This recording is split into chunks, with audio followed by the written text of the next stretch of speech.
Fala pessoal, tudo bem com vocês? Vamos agora responder uma prova que foi aplicada pela banca IDECAM para o cargo de professor de educação física escolar. Vamos lá? Vamos agora iniciar pela questão de número 21. O currículo do município de São Caetano do Sul nutre-se na Constituição Federal, que afirma que a educação como um direito subjetivo reservado a todos os bebês, crianças, adolescentes e jovens. Desse modo, o município de São Caetano do Sul reitera seu pacto expressamente assumido, salvaguardando o direito constitucional à educação. Nesse sentido, considerando os princípios desse currículo para a educação, assinala o item correto. E aqui vocês podem dizer, mas está cobrando um conhecimento específico de São Caetano do Sul. Mas vocês vão ver que a questão ela traz informações genéricas que de certa forma são replicadas à educação de um modo geral. Então vamos lá. Vamos às alternativas. Item A. Os saberes, os tempos e espaços escolares, bem como suas interações e suas singularidades ensejam um projeto político-pedagógico para superar a consolidação entre os saberes? Não, né, pessoal? É contribuir nessa formação, essa consolidação dos saberes. Saberes construídos na escola são compreendidos como um processo descontínuo, mesma coisa do item A. Item C. A formação adjunta implica em compreender e significar o processo educativo, considerando o bebê e a criança. Não. Formação adjunta ou formação continuada é para o professor, não tem nenhuma relação, pelo menos direta, com o que está sendo proposto na questão e com a alternativa. Então aqui a gente elimina também. A construção de uma proposta de educação integral pressupõe novos conteúdos relacionados à sustentabilidade ambiental, sim, aos direitos humanos, ao respeito, à valorização das diferenças e à complexidade das relações entre escola e sociedade. Aqui sim é um item que responde ao que se pede o comando. Próxima questão. A presença da educação física no projeto da reforma do deputado Rui Barbosa não se destacou pelo caráter inovador, pois algumas medidas já existiam, em bases legais como, por exemplo, a reforma Couto-Ferraz em 1851, que tornou obrigatório o esporte nas disciplinas obrigatórias. Não. Nessa época, pessoal, a educação física ela estava pautada na ginástica e não na prática esportiva. O esporte nas disciplinas obrigatórias do ensino médio, mesma coisa do item A. A educação física nas escolas do município da corte, sim. Na verdade, não é nem educação física, né? O termo correto seria ginástica. A educação física nas escolas públicas e particulares do Brasil não especificava entre escola pública e particulares, e sim nas escolas do município da corte. Por isso, o item D está incorreto e a letra C é o nosso gabarito.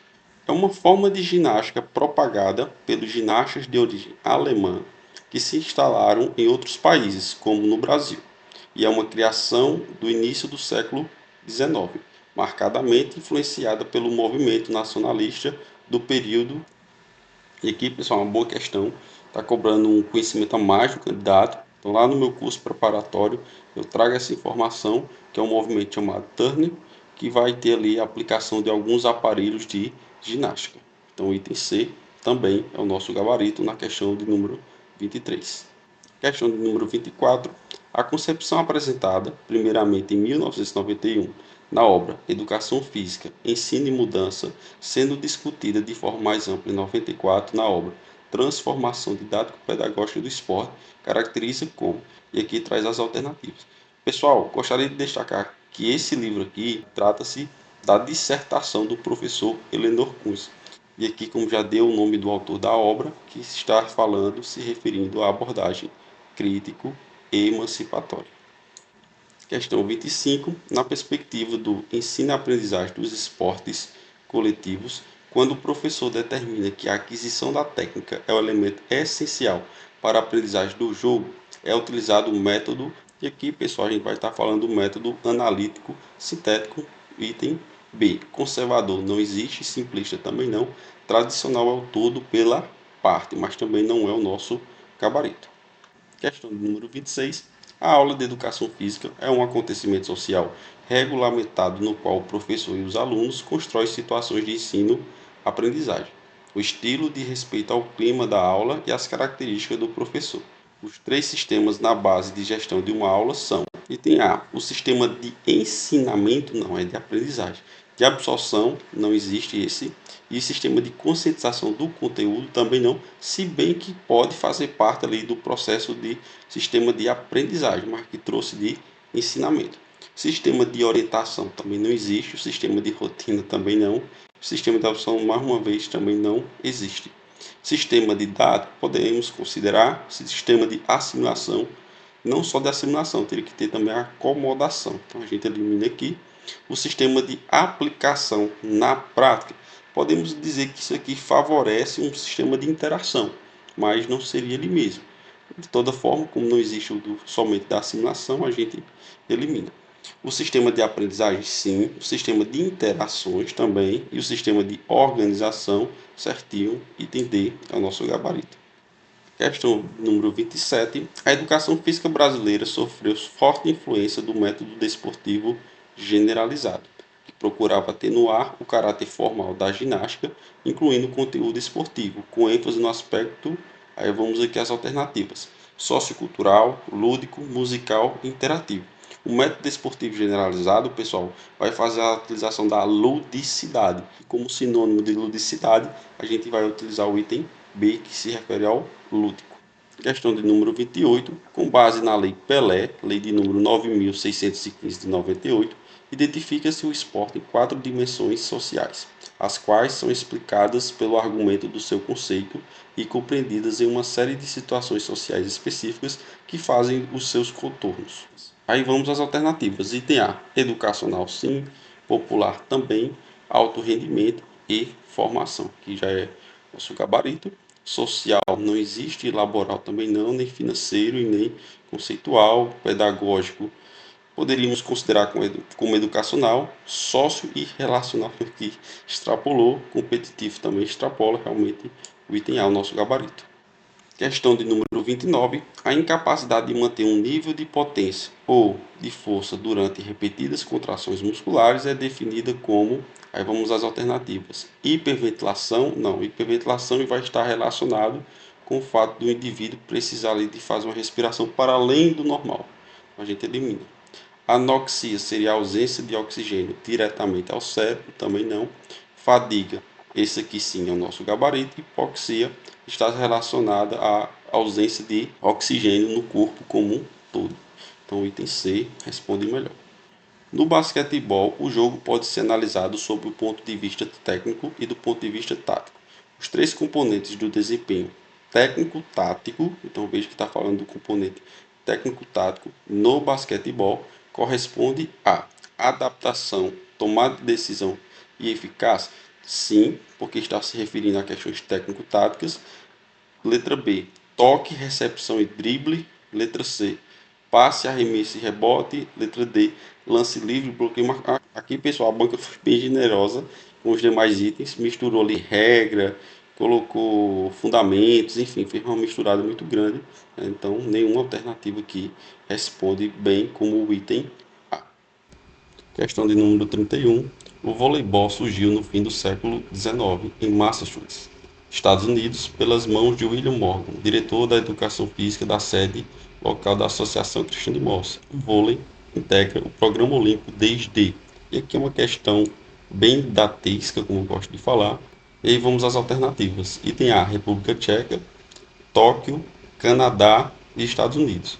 Então, o voleibol ele está no programa de Jogos Olímpicos desde 1964 em Tóquio. Então, o item B é o nosso gabarito.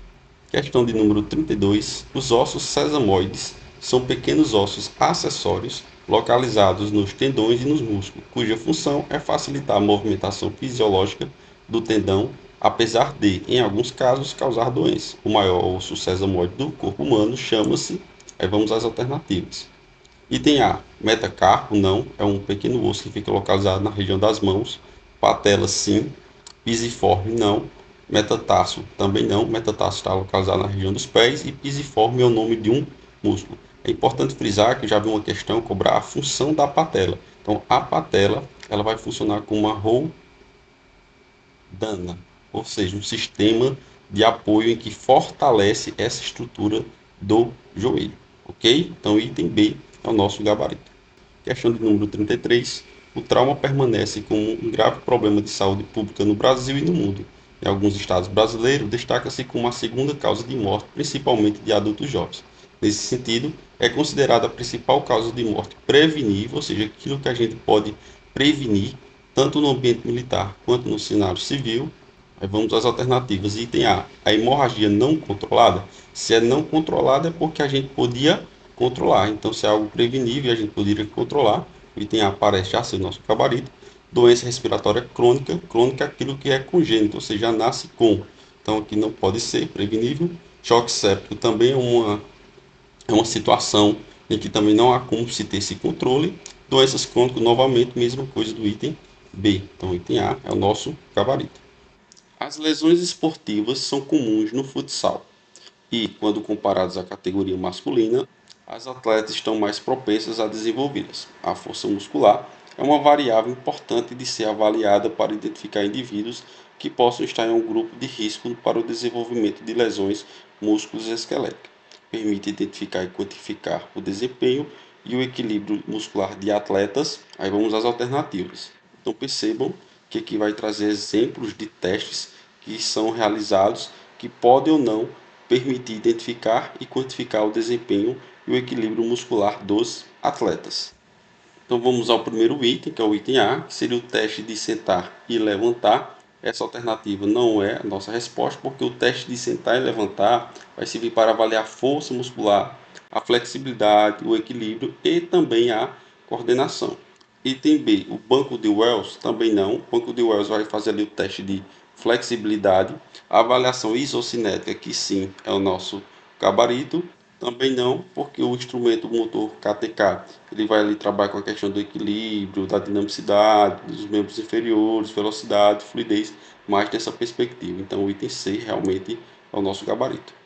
Os jogos cooperativos estão conectados com a história de vida do ser humano, propiciando momentos de prazer e fruição criativa por meio de atividades lúdicas. No campo dos jogos cooperativos, são jogos fundamentados na leitura, analógicos, que utilizam da contação de histórias coletivas para criar momentos significantes entre os participantes. Então, como tem uma base, como tem uma história, a gente vai estar se referindo aos RPGs, que são os Role Play Games. Então, o item D é o nosso gabarito. Questão de número 37. A abordagem desenvolvimentista enxerga o movimento como um meio e fim da educação física escolar, ou seja, trata-se de uma educação pelo movimento. A abordagem indica que deve haver aprendizagem em função do movimento, mesmo que outras aprendizagens possam acontecer de maneira simultânea. Essa perspectiva é direcionada às crianças e aí essa abordagem é clássica, né, essa informação de que ela vai servir principalmente ali para crianças entre 4 e 14 anos de idade. Questão de número 38. A discussão concernente à saúde na área de educação física se deu marcadamente a partir da década de 1970, com a organização científica em laboratórios de pesquisa. Os professores que atuavam na comunidade científica da área, em sua grande maioria, possuíam formação orientada pelos princípios nomeados como. Vamos lá. Item A. Biomecânicos, nutricionais e farmacológicos. A gente até poderia considerar biomecânicos e nutricionais, porém farmacológico não. Fitness e wellness também não, porque aqui está relacionado a uma indústria. O wellness também, que tanto o wellness, na verdade, quanto o fitness são estilos de vida. Então não tem uma base científica, não se refere a uma base científica. Trauma ortopédicos aqui extrapola. Biofisiológico sim e treinamento esportivo também. Então o item D é o nosso gabarito. Questão de número 39, na perspectiva tradicional ou esportivista, aquela que era muito presente no país a partir da década de 70, aqui as bancas vão estar se referindo às tendências da educação física e principalmente ali amparado pelo professor Paulo Giraldini Júnior, predominavam preocupações avaliativas em educação e educação física, que enfatizavam a medição, o desempenho das capacidades físicas, habilidades motoras e, em alguns casos, o uso de. E aí é um método que fez bastante utilização das medidas antropométricas. Então, o item A é o nosso gabarito. Questão de número 40. A sociologia do lazer e uma série de pesquisas sobre o assunto se proliferaram por outros países e passaram a se relacionar de modo mais frequente com outras áreas sociais, tais como política, urbanismo, planejamento econômico, saúde e assistência social. A partir do. Então, qual foi o evento mundial que culminou na utilização de todos esses elementos? Aí a gente tem as alternativas: Segunda Guerra Mundial, Guerra Fria, regimes totalitários e Primeira Guerra Mundial. Aqui a gente vai estar se referindo à Segunda Guerra Mundial. Tudo bem, pessoal? Então é isso. Nossa videoaula vai ficando por aqui. Foi nossa primeira videoaula respondendo diretamente a uma prova da IDECAM. Então vejam que as questões não são tão difíceis, desde que vocês tenham essa base teórica que permita, né, ali compreender e relacionar determinados conteúdos. Um abraço e até breve.